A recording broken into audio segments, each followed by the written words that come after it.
Dubai दुनिया के सबसे अमीर देशों में इसका नाम आता है। यहाँ के लोगों के पास पैसा भी बहुत है।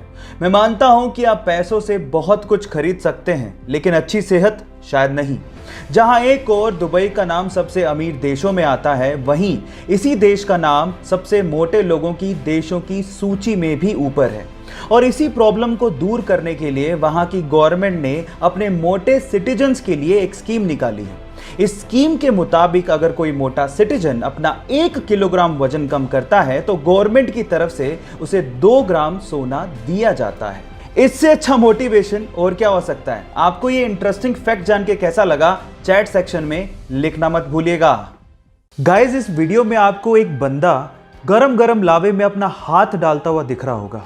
अब इतना गरम लावा जिसका टेम्परेचर इतना ज्यादा होता है, फिर भी उसका हाथ जल नहीं रहा है। ऐसा कैसे हो रहा है? डोंट वरी, मैं आपको बताता हूं कि इसके पीछे की साइंस क्या है।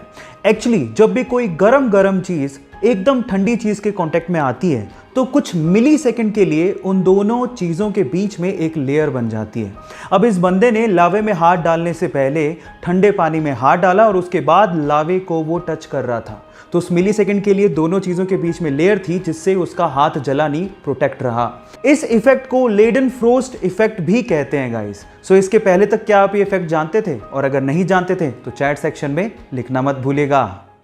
गाइस, क्या आपको पता है कि बाजार से खरीदी गई पानी की बोतल पे जो एक्सपायरी डेट लिखी हुई होती है वो एक्चुअली पानी के लिए नहीं होती। मतलब एक्सपायरी डेट के बाद पानी खराब नहीं होता।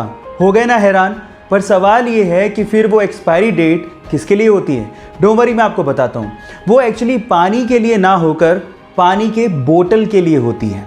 अगर आपके पास कोई पानी की बोतल है और वो अगर एक्सपायरी डेट को क्रॉस कर चुकी है तो इसका मतलब ये है कि वो जो पानी की बोतल है जो कि प्लास्टिक से बनी है वो केमिकल रिलीज करना शुरू कर देती है।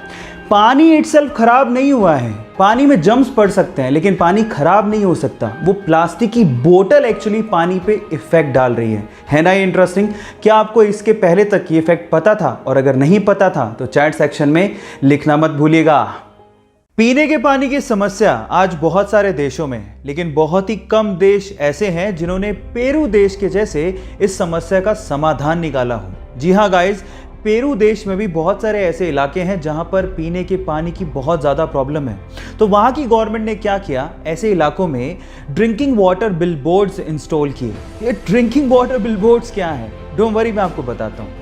ये होते तो बिलबोर्ड्स ही हैं जिस पे एडवर्टीजमेंट ही चलती है, लेकिन उनमें कुछ ऐसी मशीन्स को इंस्टॉल किया गया है जो कि एयर से मॉइस्चर को कैप्चर करती है, फिर उसे फिल्टर करती है और उसे पीने लायक पानी में कन्वर्ट करती है। जी हाँ गाइस, और ऐसा करके सिर्फ एक बिलबोर्ड से 50 से 60 फैमिलीज को पीने लायक पानी मिल पा रहा है ना? ये इंटरेस्टिंग फैक्ट। ये इंटरेस्टिंग फैक्ट जान के आपको कैसा लगा, चैट सेक्शन में लिखना मत भूलिएगा।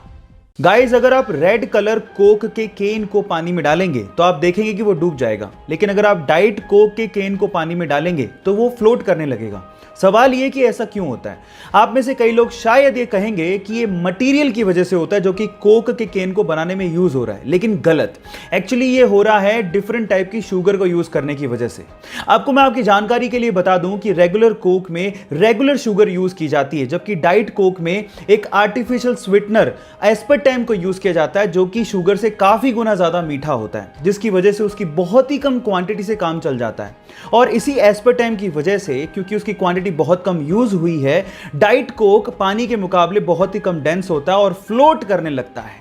क्या इसके पहले तक इफेक्ट आप जानते थे? और अगर नहीं जानते थे तो चैट सेक्शन में लिखना मत भूलिएगा।